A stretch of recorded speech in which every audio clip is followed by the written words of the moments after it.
nag-prepare ako, yun nga lang, hindi ako masyadong gumagamit dahil din siguro medyo old school pa ako sa pagtuturo.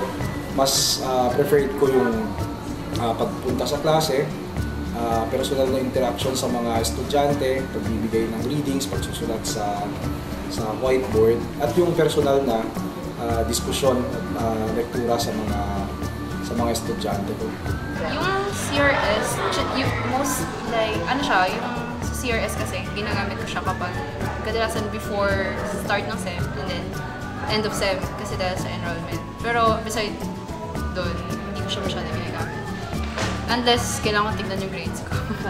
Tapos, yung sa iLive, kapag helpful siya kasi kahit saan ako mag-log in na computer. Since meron naman akong username and password, naggamit ko siya.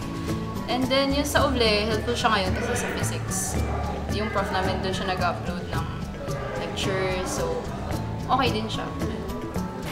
Yung Squeaky, hindi ko alam yun. Never heard of it. Pero yung Ovle, nagamit ko siya dati nung Chem 16 ko. Ano lang siya, parang Google Drive, ganun. A way to easily distribute files from the prof to the student.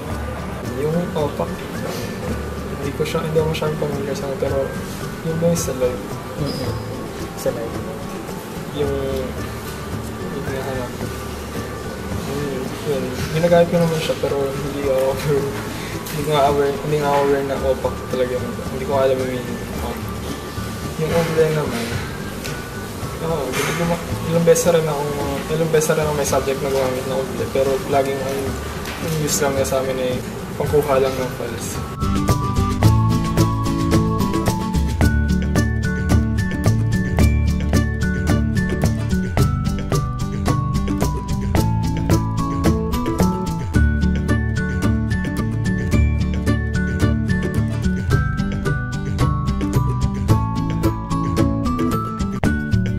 Mahalaga yung mga online services na to dahil ito ay hindi lamang nakakatulong sa kadalian ng pag-aaral at pagbibigay ng karunungan, pero napapabilis pa nito yung proseso na to. Kahit wala kami sa UP, pwede kaming mag-login sa aming CRS account at mag-submit ng grades. Sa gawin ng estudyante naman, kahit wala siya sa Maynila, habang nakabakasyon sila, pwede silang mag-login sa CRS para tingnan yung mga anunsyo ng universidad, kung ano yung mga pensya na dapat nilang tandaan, dapat nilang imarka sa kanilang kalendaryo. May kanya-kanya kasing strengths yung sabi mo like CRS o like Wiki is Wiki. Example, yung CRS, dati ang mga estudyante, hindi nila ma-organize ng tama yung kanilang pag-enroll kasi tsabahan na lang. Nauna akong pumila sa math building, tapos tsaka na ako nakapila sa ENG. Hindi ko tuloy nakuha isang subject. Ngayon sa CRS, mas ma-organize mo ng tama. Siguro yun, faster yung paghahanap. Tapos, kung yung sa enrollment sa CRS, well, nakikita ko kagad yung subjects. Kumbaga, pwede ko i-search doon bago ko pumila ng sobrang haba kung ano yung merong classes. Yung grades din, madaling makita doon. Tapos, yung sa Oble naman, yun, nandun na kasi yung na-upload yung mga lectures doon, so madaling i-down. Yung disadvantage naman, yun lang, kung what if lang walang internet or walang computer, so hindi siya magagamit. Parang hindi siya helpful kasi, let's say, searching for a library, tapos kailangan mo ng walang catalog or what na. Yung physical na nandyan na madali lang gamitin instead na electronic device. So, mahirap ako.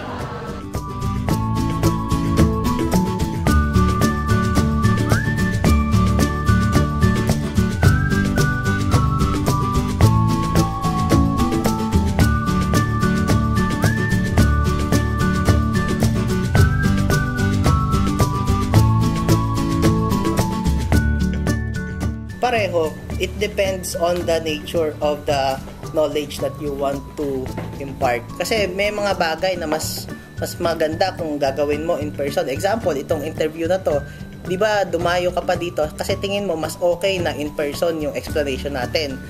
Or kung survey lang naman siguro ipapagawa mo sa akin, maganda siguro in-email mo na lang, 'di ba? Nakatipid pa tayo pambayad ng ikot. So mas depende rin talaga sa nature ko, ano yung pinaka-epektibong paraan para ma-transmit mo yung knowledge at mahalaga maintindihan talaga yung knowledge. Kung sa lectures, mas preferred ko yung mga PowerPoints na kasi syempre mas mabilis siya. Tapos pag na-present, mas mabilis siya. Hindi yung kunwari check yung board, check yung talk. Pag may sinasolve yung prof, parang medyo naka-board mag-abang ko. Paano, minsan mga mali pa siya nakasolve. So, kung naka-PowerPoint na, maka-ready na siya. So, sundan ko na lang yung solution din. Madali na lang siyang mag-gets. At hindi yung nagiging board masyado. Para sa akin, mas gusto ko pa din yung modern teaching ngayon. Kasi, yung traditional teaching, isipin mo na lang yung number of handouts na kailangan mong dalhin kung kailangan mo. Compared dun sa electronic. For example, meron kang 3 subject, lahat yun may handout. Mas better yung dala mo na lang yung laptop mo, sundan lahat ng files, kesa siguro gato ka pa lahat handout para lang sa subject na yun. So, parang less hassle nga yung electronic. Sa mga handouts, ganyan. Mas preferred ko handouts kaysa sa ina-upload. Kasi mas madali siya, hindi na hassle na mag-check ka pa sa online kung saan ina-upload lang yun. I-check ka pa siya tapos ikaw pa yung mag-print kung gusto mong i-print. So, okay na sa akin kung nakaprint na ibibigay sa akin. Tapos doon na lang ako mag-aaral.